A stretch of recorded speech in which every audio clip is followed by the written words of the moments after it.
రాజధాని అమరావతి సమాచార లేఖకు స్వాగతం. పాపులేషన్ డైనమిక్స్ సదస్సు, టాటా పవర్ రెన్యూవబుల్ ఎనర్జీ లిమిటెడ్తో రాష్ట్ర ప్రభుత్వం ఒప్పందం, సులభతర వాణిజ్య విధానంపై సమీక్షా సమావేశం, పీపుల్స్ వాట్సాప్ గవర్నెన్స్ ప్రగతి సమీక్ష మొదలైన అమరావతి సమాచార లేఖను ఇప్పుడు విందాం. కుటుంబంలో ఎంత ఎక్కువ మంది ఉంటే అంత ఎక్కువ సంక్షేమం అందుతుందని ముఖ్యమంత్రి చంద్రబాబు నాయుడు అన్నారు. ఒకప్పుడు జనాభా నియంత్రణ అవసరమని చెప్పామని, కానీ ఇప్పుడు జనాభాను పెంచాల్సిన పరిస్థితి ఏర్పడిందని తెలిపారు. ముఖ్యంగా దక్షిణ భారతదేశంలో జననాల రేటు తగ్గిపోతుందని ఆందోళన వ్యక్తం చేశారు. అమరావతిలోని ఎస్ఆర్ఎం యూనివర్సిటీలో నిర్వహించిన పాపులేషన్ డైనమిక్స్ సదస్సులో ఆయన మాట్లాడారు. జనాభా తగ్గిపోతే చట్టసభల్లో మన సీట్లు కూడా తగ్గుతాయని, అయితే సీట్ల కంటే దేశమే ముఖ్యమని ఆయన అన్నారు. విద్యారంగంలో సంస్కరణలతో దేశ ముఖచిత్రం మారుతోందని, ఉన్నత విద్యను బలోపేతం చేసేందుకు విశ్వవిద్యాలయాల గ్రాంట్ల సంఘం చర్యలు తీసుకుంటోందని university grants commission chairman professor Mamidala Jagadesh Kumar అన్నారు. Siddhartha academy of general and technical education golden jubilee వేడుకలను పీబీ సిద్ధార్థ ఆడిటోరియంలో నిర్వహించారు. జ్యోతి ప్రజ్వలనతో ఆయన కార్యక్రమాన్ని ప్రారంభించారు. నూతన విద్యా విధానం 2020లో మార్పులతో విద్యార్థికి చదువుకునే కోర్సులో పరిమితులు తీసేశారన్నారు. డిగ్రీ కోర్సులో చదివిన సబ్జెక్టుతో సంబంధం లేకుండా నచ్చిన పీజీ కోర్సులు తీసుకోవచ్చని తెలిపారు. కొత్తగా వచ్చిన ప్రాంప్ట్ ఇంజనీరింగ్, కృత్రిమ మేధ లాంటి టెక్నాలజీలను అందిపుచ్చుకోవాలని సూచించారు. సులభతర వాణిజ్యంలో ఉత్తమ రాష్ట్రంగా తీర్చిదిద్దేందుకు అవసరమైన చర్యలు తీసుకుంటున్నట్లు ప్రభుత్వ ప్రధాన కార్యదర్శి కె విజయానంద్ వెల్లడించారు. రాష్ట్ర సచివాలయంలో సులభతర వాణిజ్య విధానంపై కేంద్ర ప్రభుత్వ అధికారి వందన గుడ్నానీతో కలిసి ఆయన సమీక్షా సమావేశం నిర్వహించారు. పెట్టుబడులు పెట్టేందుకు వచ్చే పారిశ్రామికవేత్తలకు వేగంగా అవసరమైన అనుమతులు జారీ చేయడంతో పాటు ప్రభుత్వ పరంగా అందించాల్సిన సహకారానికి సంబంధించి సింగిల్ విండో డెస్క్ విధానంలో తగిన చర్యలు తీసుకోవాలని విజయానంద్ అన్నారు.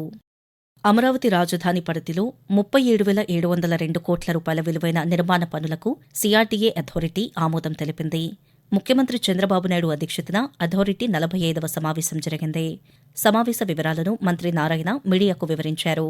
ప్రస్తుతం ఆమోదం పొందిన పనులకు 17వ తేదీన జరిగే కేబినెట్ సమావేశంలో అనుమతి పొందుతామని, అనంతరం ప్రారంభిస్తామని చెప్పారు.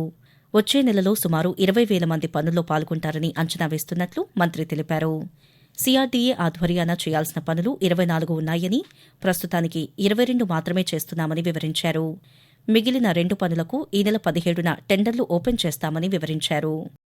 టాటా పవర్ రెన్యూవబుల్ ఎనర్జీ లిమిటెడ్తో రాష్ట్ర ప్రభుత్వం ఒప్పందం కుదుర్చుకుంది. విద్యాశాఖ మంత్రి నారా లోకేష్ ఆధ్వర్యంలో ఈ ఒప్పందాలు జరిగాయి. ఉండవల్లిలోని లోకేష్ నివాసంలో ఈ ఒప్పందాలపై Netcap MD Kamalakar, Tata energy CEO MD Dipesh Nanda సంతకాలు చేశారు. టాటా ఎనర్జీ, నెట్క్యాప్ సంయుక్తంగా 7,000 మెగావాట్ల పునరుత్పాదక విద్యుత్ ప్రాజెక్టులను 5 ఏళ్లలో ఏర్పాటు చేయనున్నాయి. ఈ ఒప్పందం ద్వారా 49,000 కోట్ల రూపాయలు పెట్టుబడులు వస్తాయని అంచనా వేస్తున్నారు. ఈ సందర్భంగా మంత్రి లోకేష్ మాట్లాడుతూ, పునరుత్పాదక విద్యుత్ రంగంలో ఈ ఒప్పందం ఒక మైలురాయిగా నిలుస్తుందన్నారు. రాష్ట్రంలో 160 గిగావాట్ల పునరుత్పాదక విద్యుత్ సామర్థ్యంతో 10 లక్షల కోట్ల రూపాయల పెట్టుబడులు సాధించాలనేది తమ లక్ష్యమని చెప్పారు. గతేడాదితో పోలిస్తే ఈ ఏడాది జీఎస్టీ వసూలు గణనీయంగా పెరిగాయని కమిషనర్ ఏ బాబు తెలిపారు. జీఎస్టీ వసూళ్లలో స్నేహపూర్వక విధానాలు మంచి ఫలితాలిచ్చాయని ఆయన పేర్కొన్నారు. రాష్ట్ర సచివాలయంలో కమిషనర్ మీడియాతో మాట్లాడుతూ, వృద్ధి రేటు 3.79% చేరుకుందని, తెలంగాణ 1% మాత్రమే పెరుగుదల నమోదు చేసిందని ఆయన వివరించారు. 2024 ఫిబ్రవరితో పోల్చుకుంటే ఈ ఏడాది ఫిబ్రవరిలో 11.82% పెరుగుదల ఉందని వివరించారు. మొత్తంగా ఈ ఆర్థిక సంవత్సరంలో 4.76% వసూలు పెరిగాయని బాబు పేర్కొన్నారు. రాష్ట్రంలో ప్రతి పౌరుడు డిజిటల్ అక్షరాస్యుడిగా మారాలని, రాష్ట్రాన్ని సంపూర్ణ అక్షరాస్యత కలిగిన రాష్ట్రంగా తీర్చిదిద్దాలని ముఖ్యమంత్రి చంద్రబాబు నాయుడు అధికారులను ఆదేశించారు. ఆర్టీజీఎస్పై సచివాలయంలో పీపుల్స్ వాట్సాప్ గవర్నెన్స్ ప్రగతిని సమీక్ష చేశారు.